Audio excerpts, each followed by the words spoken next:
Yo, welcome to the podcast. Bruno, thanks for being here. Thank you for having me. You know, I'm happy to have you here. You just had a busy ass Halloween weekend. How do you like unwind from it? How do you relax?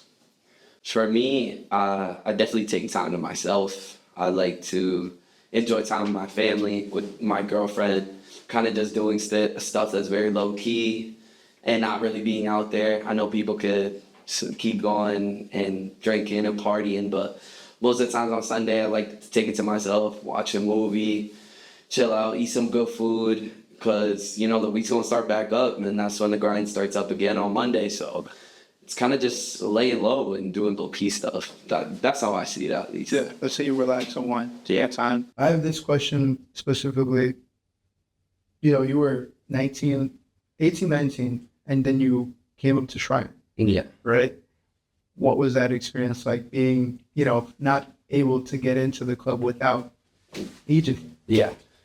For me, I was 18 years old. It was a couple days. It was a couple days before my 19th birthday. Oh, actually. So for me, going to such a level like Shrine, it was like culture shock. Like I was like, damn, you can really go to this level. You know what I mean? And there was so many people that I've known play there. I know like a couple years ago, a DJ who I look up to in a sense is Avicii, and he played there like 10 years ago. We got Tiesto, Steve Aoki's going every couple months, and all these big names. And I felt like I belonged. I just needed to prove myself. You know what I mean? Yeah. I needed to put that to the best of my ability. And just being in the environment, it was a great learning experience, because there's not really much of those high-end nightlife parties around here. Like, we're not in Vegas, we're in Connecticut, you know? Yeah. So you kind of have to take that into consideration and how they work and how they plan stuff. So like everything that they did for organization, I kind of took note and kind of embraced it for what I do. And for me, it was just a shock, but I had fun, and I played there 5 times. And every time this gets better, and every time it seems like they like me more, and it was amazing. It was amazing. Like those were the nights where I felt like I was in my element, like, for sure. For me, it was very different. Like, I was doing online radio stations, so I was part of LMC, which was a radio station that had DJs all around the world, and all over the country that would live stream 24/7. So I kind of joined them, and I started doing that. And then I also got to be a part of Power 203, and I was just DJing from my bedroom, kind of doing it online for a couple hundred people every day. And then after that, COVID was kind of wrapping up, and my barber ended up knowing DJ BRUU. And so my barber hit him up, and he was like, oh, this is my boy. I've been cutting his hair for a minute. He's done a whole bunch of events for me. You gotta check him out. I downloaded a phone call, Groove, and he was like, what about you come to Soho Bar? Like, you can rock out with me. You can see what it's like. And so I went one night, and he kind of confirmed me just a week after. He was like, all right, like, I haven't seen you DJ, but I got to trust in my boy. And like next week we're having DJ Scribble from MTV. Like, why don't you open up for him? And I thought it was a big pressure, because it was going to be like my second time ever in a nightclub DJing and stuff like that. And it was going to be like such a recognizable face and all that. And so I had to really bring the energy. So it was kind of like that flick switch that I went from COVID DJing in my room and doing all these private parties before COVID to kind of going to the big leagues in a way. And DJing was such like stars. And so I kind of just like mentally prepared myself. I told everybody, friends, family, cousins, whatever, to all come out. I got the place filled in like 20 minutes, because I told everybody to come out. And what was it? What do you mean? It was a Soho Bar. Yeah, it was at Soho Bar. And so I was at Soho Bar. I met Scribble and his friend that he DJ'd with and stuff like that. And I kind of got the party just going. I played for like an hour and a half to 2 hours. And I tried my best to just take in what I saw the night before and put that same rhythm with my own style, because I wanted it to be unique. And of course, I was the opener. I wanted to take it slow, but still have people have fun and feel the music and know what I'm about. And after that, it kind of just like all clicked with me that this is something that I love and I want to keep doing. So, And I feel like I had the right people around me at the time that allowed me to go further. Surrounding myself by Groove, his people, and all the support system I had of all the people that came out. I knew it was a good choice to start at that time. So, yeah. Then you talked about your support system. Who else is on your team that just keeps you grounded and like, because DJing is, I think, a strenuous job. Mm-hmm. There's great parts about it, but how do you stay grounded? How do you stay, all day? Mm-hmm. For me, more than anything, it's my parents. Honestly, it's my parents. My parents been there since day one, and they support me. And I feel like you don't really see that a lot in the DJ life. Parents, or they're moved out or something like that. Like, people see it as different. Like, that, for example, that Soul Bar, I had both my parents there. For me, I don't care because they were very supportive and they're always going to support me, which I appreciate. And I love them for that, obviously.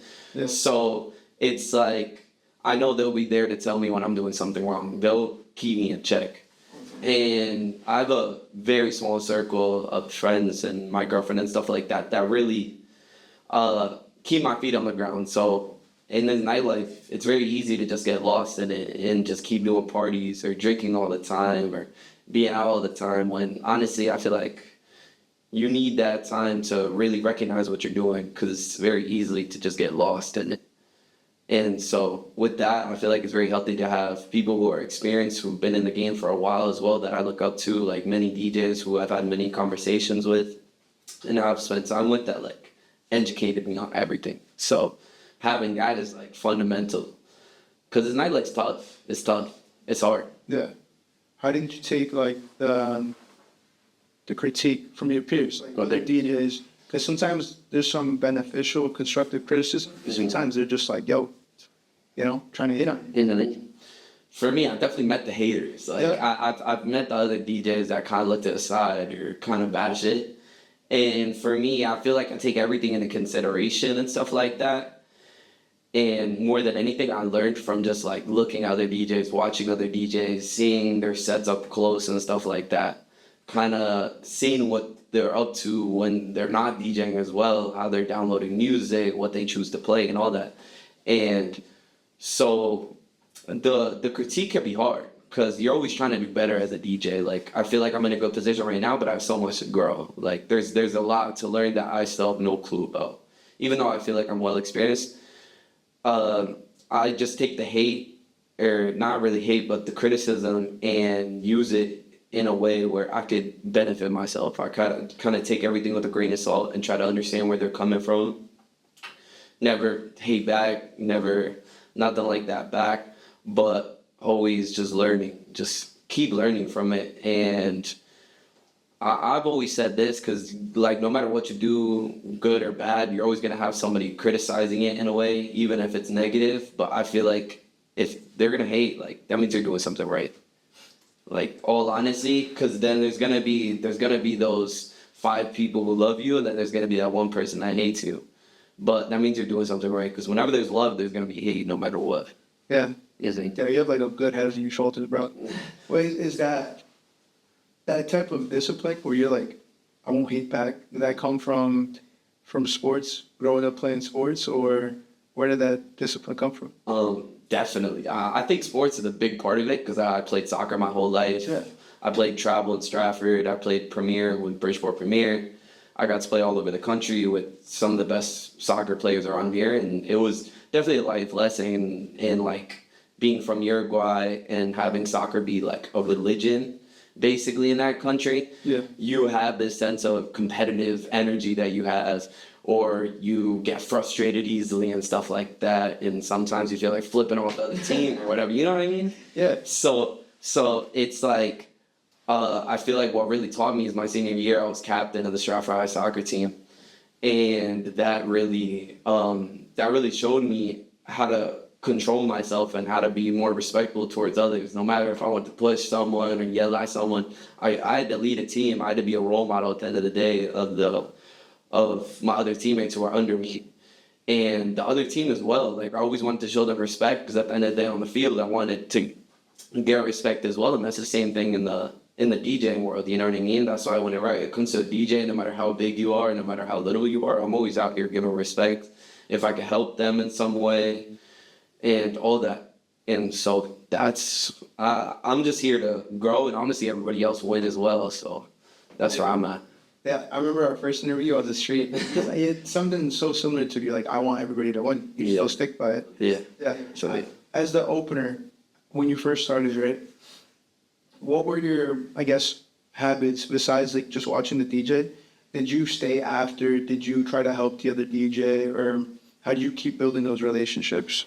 for me, like definitely starting off as an opener was a learning lesson. And I feel like a lot of people don't see that because they get very eager to be in the spotlight and have a main set or DJ at a crazy place. But them opener roles are definitely like very important because you got to learn the ins and outs of what it's like to be an opener and like opening up for a bigger name. And so what I would do was making sure the closer was always okay. If they needed something, I would always watch them. And then after the party, I would stay around with them, see the environment, see who they're around, meet their people. And that's how you kind of like build the connections. Because if I was just to do my opening set and leave, then I'm not really getting anything out of the situation besides like just what I'm earning that night. And obviously, if I want to grow, I need to do stuff myself. Mm-hmm. And so just kind of being there for the closer, talking with the owners of the nightclub, seeing what they want out of me, being level-headed in a sense where giving the people what they want and not really being selfish and just having the party to myself and playing all these bangers and then leaving nothing for the closer, kind of just like showing what I could do without being selfish.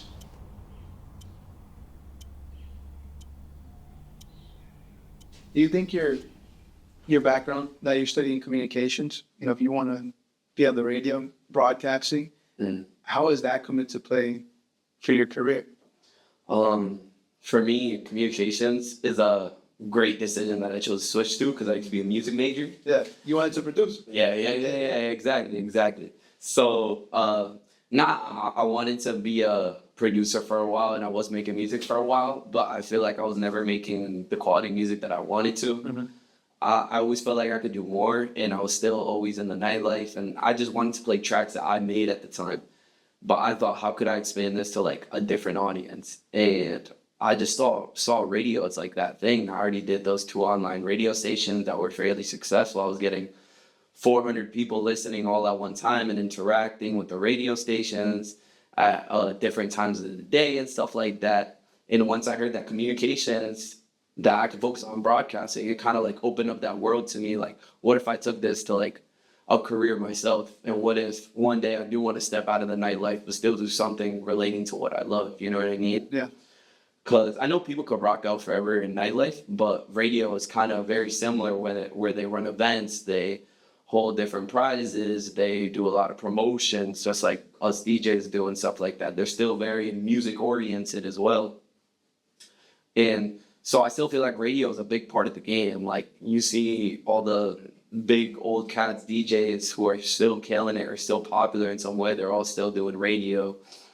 And I kind of see that as the thing I would like to pursue in the future, in a sense where when I do want to step away from nightlife, I can kind of look to that and still do something very similar.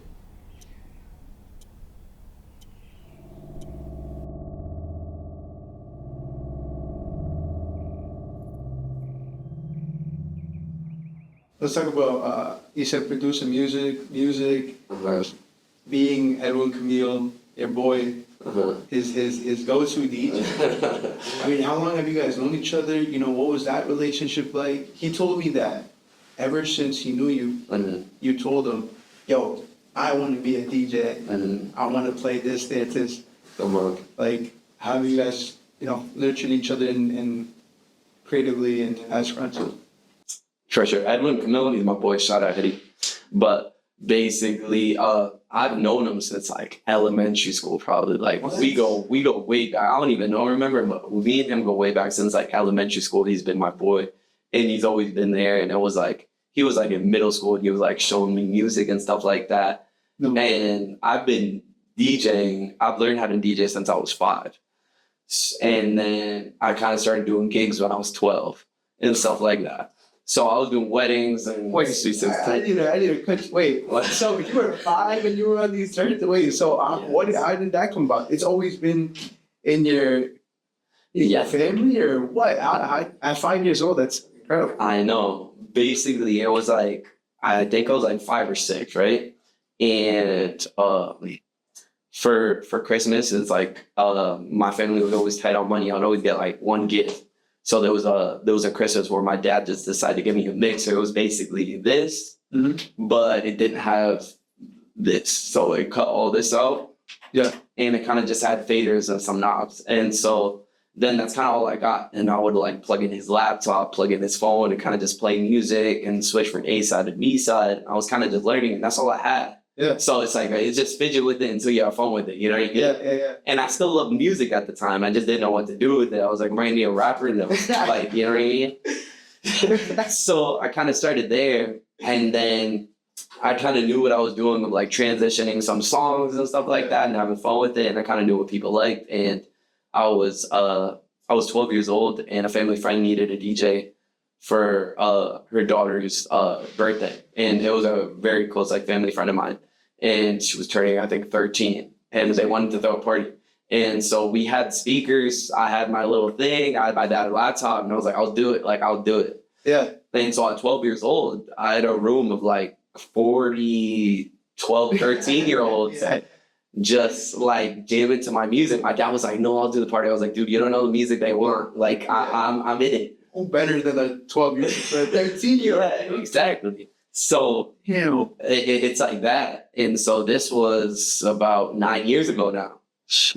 So 9 years ago, I did my first party, and it was kind of just like that.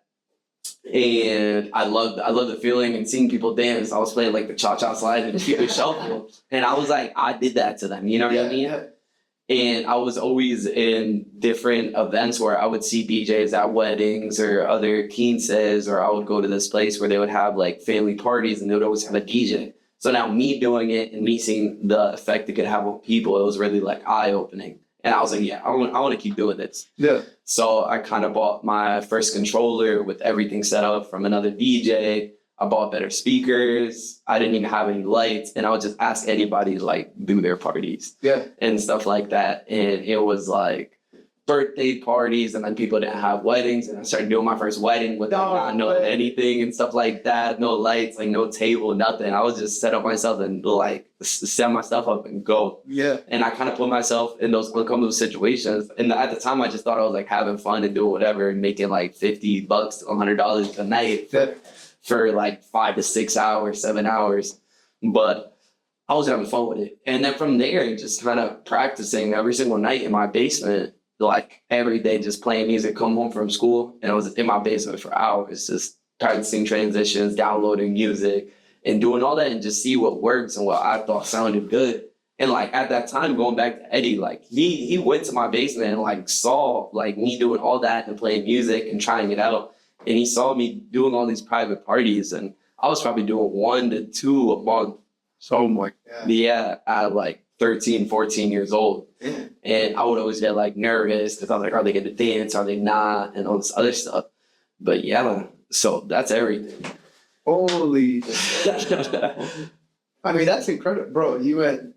Just think about your growth from, you said 9 years ago. Yeah. It's like nothing, bro. And you were just 18 at Shrine, now you're 21, consistently doing these big parties in New Haven, Airfield, White Plains, all these different places. Mm-hmm.